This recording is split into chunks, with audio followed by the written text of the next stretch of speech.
Morning बच्चों। आज हम स्टार्ट कर रहे हैं बेटा हिस्ट्री में chapter number 6 kingdoms, Kings and early Republic. इस चैप्टर में बेटा हम बात करेंगे कि आज से 2500 या 3000 साल पहले किस तरह की किंगडम्स हुआ करती थी, किस तरह के राजा हुआ करते थे, और अर्ली रिपब्लिक यानी कि उस समय के बहुत समय पहले की 3000 साल पहले किस तरह से एक रिपब्लिक की एस्टेब्लिशमेंट हुई थी। रिपब्लिक कंट्री का मतलब बेटा एक ऐसे देश से होता है जहाँ पर राजशाही ना हो, जहाँ पर राजा का राज ना हो, जहाँ पर जो आम जनता है वही अपने राजा को चुने, उन्हीं के द्वारा जो कानून है वो बनाए जाते हों और लोगों का यानी कि पीपल का ज़्यादा कंट्रीब्यूशन हो, ऐसे देश को रिपब्लिक कहा जाता है। तो कुल मिलाकर इस चैप्टर में हम बात करेंगे कि लोग जो राजा बनते थे यानी कि how the system goes change, यानी कि राजा बनने का जो सिस्टम था वो कैसे बदलता चला गया, है ना। और इसी कंटेक्स्ट में हम एक सेक्रीफाइस भी होता है, अश्वमेध यज्ञ, वो टर्म भी सीखेंगे कि अश्वमेध यज्ञ किसे कहते हैं। इसके अलावा हम इस चैप्टर में बात करेंगे बेटा कि वर्ण सिस्टम जो होता है यानी कि ब्राह्मण, क्षत्रिय, वैश्य और शूद्र, इनमें किस तरह के चेंजेस आने लगे और कौन कौन सी जनपद और महाजनपद हुआ करती थी, हम इस चैप्टर में ये भी बात करेंगे। इसके अलावा एग्रीकल्चर में यानी कि खेती करने के तरीक़ों में किस तरह से बदलाव आया, अब टैक्स सिस्टम क्या होने लगा, किस तरह से टैक्स पे जो राजा को किया जाता था उसमें चेंजेस आने लगे। और एक टॉपिक आएगा बेटा लास्ट में क्लोज़र लुक करके। तो क्लोज़र लुक में हम दो इम्पॉर्टेंट किंगडम्स के बारे में बात करेंगे, मगध और वज्जी के बारे में, और एल्सवेयर सेक्शन में रिपब्लिक ऑफ ग्रीस के बारे में बात करेंगे। यानी कि जो ऐसा कहा जाता है कि सबसे पहले ग्रीस ही रिपब्लिक बना था, तो ग्रीस के बारे में हम एल्सवेयर सेक्शन में बात करेंगे। अब सबसे पहला टॉपिक जो इस चैप्टर में आ रहा है वो है how some man become rulers, यानी कि पहले आज से 2500 या 3000 साल पहले की अगर बात की जाए तो कुछ लोग राजा कैसे बनते थे, यानी कि क्या प्रोसेस होता था, क्या प्रोसीजर होता था कि वो लोग राजा बनने के लिए आगे आते थे। तो इसके लिए कहा है पहले तो इस समय के पहले के समय को बताया गया है, यानी कि मैं आपके साथ लैंग्वेज पढ़ता हूँ ताकि आप समझ पाएँ बच्चों।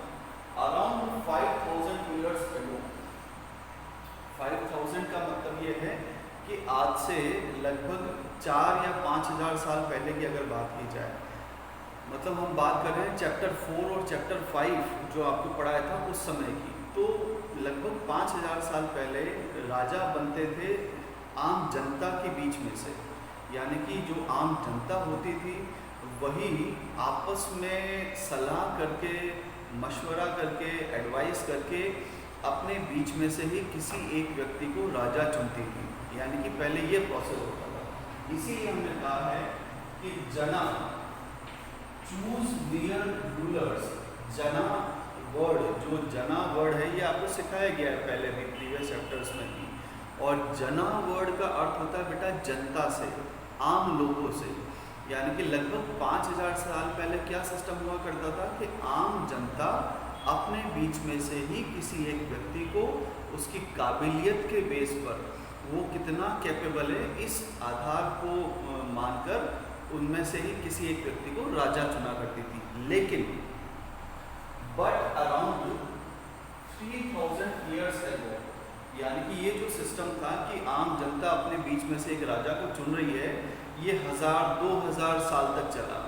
लेकिन लगभग 3000 साल पहले यानी कि आज से 2500-3000 साल पहले ये सिस्टम बदल गया। और इसमें क्या चेंज आया, क्या बदलाव आया?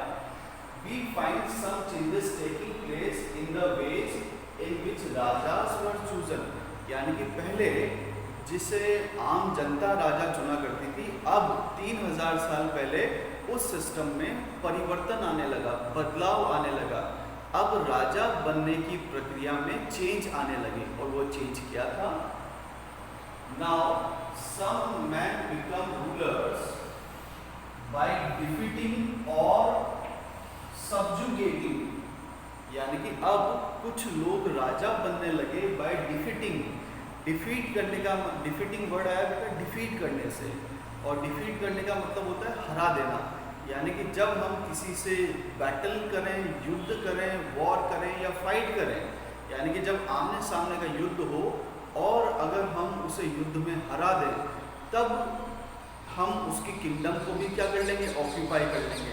तो एक तरीका तो ये था कि now some man become rulers, यानी कि अब लोग राजा बनने लगे थे बाय डिफीटिंग अदर रूलर्स, यानी कि दूसरे राज्य के राजाओं को युद्ध में हराकर उनके किंगडम को हथिया लेना, उनके किंगडम को ऑक्यूपाई करके वो दोनों किंगडम्स मिलाकर वहाँ का राजा बन जाना, यानी कि एक तरीका तो ये था। और सबजुगेटिंग एक वर्ड और आ रहा है, तो सबजुगेटिंग वर्ड का मतलब होता है बेटा दूसरे राज्य को अपने अधीन कर लेना, यानी कि अपने अंडर कंट्रोल में ले लेना, ये वर्ड का मतलब होता है सबजुगेटिंग। अब मैं इसे एक एग्जांपल से समझाता हूँ ना कि डिफीट क्या होता है और सबजुगेटिंग क्या होता है। क्लियर? आप मैं ब्लैक बोर्ड पे कुछ छोटे से डायग्राम बना रहा हूँ, उन पर फोकस रखिएगा ताकि आपके दोनों वर्ड्स क्या हो जाएंगे? क्लियर हो जाएंगे। मान लीजिए कि बेटा ये एक किंगडम है ना, और इस किंगडम का ये राजा है। क्लियर? वहीं दूसरी तरफ एक और किंगडम है, और इस किंगडम का ये एक राजा है। अब हर किंगडम में क्या होता है कि टैक्स सिस्टम चलता है। टैक्स क्या होता है? उस राज्य में रहने वाले लोग अपनी इनकम का, यानी कि जो भी वो कमाई करते हैं, उसका एक निश्चित राशि, यानी कि उस कमाई की, उस इनकम का एक निश्चित पार्ट राजा को पे करते हैं, ताकि राजा उनकी सुरक्षा करे, राजा उनको जो बेसिक सुविधाएं हैं, है ना, जैसे साफ पीने का पानी या सुरक्षा या सिक्योरिटी जो है वो उन्हें प्रोवाइड कराता रहे, इसलिए टैक्स पे किया जाता है। तो अगर मान लीजिए इस राज्य के जो लोग हैं, है ना, वो टैक्स इसे पे कर रहे हैं, और इसके बदले में ये राजा क्या कर रहा है? इन्हें सेफ्टी प्रोवाइड करा रहा है। उसी तरह से यहाँ पर जो भी लोग हैं वो इसे टैक्स पे कर रहे हैं, और बदले में ये भी इन्हें सेफ्टी प्रोवाइड करा रहा है। अब डिफीट वर्ड को समझिएगा। मान लीजिए अगर इस राजा ने, यानी इस किंगडम का जो राजा है, इसने इससे फाइट किया या वॉर किया, और इस फाइट में इस राजा को इसने हरा दिया, तो ये क्या करेगा?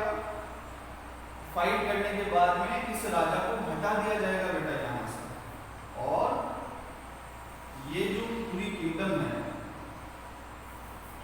ये पूरी किंगडम अब किसके कंट्रोल में आ गई है? इस किंगडम के कंट्रोल में, यानी कि ये किंगडम यहाँ के कंट्रोल में आ गई है, और राजा को भी हटा दिया गया है। अब यहाँ पर जो लोग हैं, यानी कि इस किंगडम के जो लोग हैं, पहले तो ये टैक्स अपने राजा को देते थे, अब ये राजा तो रहा नहीं है, ये किंगडम किसका पार्ट बन गई है? इस किंगडम का पार्ट। तो ये सारे टैक्सेस अब यहाँ के राजा को जाने लग जाए। क्लियर? तो ये कंसेप्ट कहलाता है बेटा डिफीट करना, यानी कि डिफीट करने से जो राज्य हार जाता है उसके राजा को हरा दिया जाता है, और जिसने हराया है उसकी किंगडम में उसे शामिल कर लिया जाता है। तो इसको, इस कंसेप्ट को कहते हैं बेटा डिफीट करना। अब सबजुगेटिंग वर्ड को सीखिए। मान लीजिए कि एक और किंगडम है, और उस किंगडम का भी एक राजा है। क्लियर? यहाँ के भी कुछ लोग हैं जो इस राजा को टैक्स पे करते हैं। क्लियर? अब इस राजा ने क्या है इसके ऊपर भी अटैक किया, यानी कि इसको भी फाइट करने के लिए बोला, अटैक करना या फाइट करना। अब इस राजा ने इन्हें फाइट करने से मना कर दिया कि मैं आपसे युद्ध नहीं करना चाहता, मैं आपको ही अपना राजा घोषित करता हूं, है ना। तो इन्होंने क्या कहा कि ठीक है, आप युद्ध नहीं लड़ना चाहते तो कोई बात नहीं, आप हमें अपना राजा डिक्लेयर करें। अब इससे फर्क क्या है, यहाँ पर तो इसने युद्ध लड़ा था, इसलिए इस राजा को हटा दिया गया था, युद्ध में मार दिया गया था। लेकिन इस व्यक्ति ने क्या किया, सरेंडर कर दिया। क्या किया बेटा, सरेंडर कर दिया। तो सरेंडर करने पर हुआ क्या, सरेंडर करने पर इस राजा ने इस राजा को हटाया नहीं, उसने कहा कि ये जो आपकी किंगडम है ये भी आज से मेरी ही किंगडम का पार्ट होगी, ये जो किंगडम है ये मेरी ही किंगडम का पार्ट होगी और आप ही राजा बने रहेंगे। लेकिन अब फर्क क्या आने लगा, पहले जो लोग थे वो इस राजा को टैक्स देते थे, अब भी ये लोग किसी को टैक्स दे रहे हैं, लेकिन ये राजा अब किसको टैक्स दे रहा है, इस राजा को टैक्स दे रहा है। यानी कि ये तो हो गया एक तरह से देखा जाए तो राजा, और ये क्या हो गया, महाराजा। यानी कि ये क्या बन गया, महाराजा। तो जब किसी राज्य के राजा को हटाया नहीं जाए और उसकी किंगडम को कंट्रोल कर लिया जाए, है ना, और वहां से रेगुलर टैक्सेस वसूले जाएं, और वहां पर जो भी चीजें होंगी वो सब कौन कंट्रोल करेगा, महाराजा। तब इस कंसेप्ट को कहते हैं सबजुगेटिंग। क्या कहते हैं बेटा, सबजुगेटिंग, यानी कि अपने अधीन कर लेना, अपने अंडर कंट्रोल में कर लेना। तो ये दो कंसेप्ट है, डिफीट करना और सबजुगेटिंग करना। तो अब यानी कि 2500-3000 साल पहले ये बदलाव आने लगा, यानी कि पहले तो आम जनता राजा को चुनती थी, लेकिन अब राजा बनने लगे कैसे, युद्ध में लोगों को हराकर या उन्हें अपने अधीन करके। Some men become rulers by performing big sacrifices, यानी कि अब कुछ राजा बड़े बड़े सेक्रीफाइस करके भी राजा बनने लगे।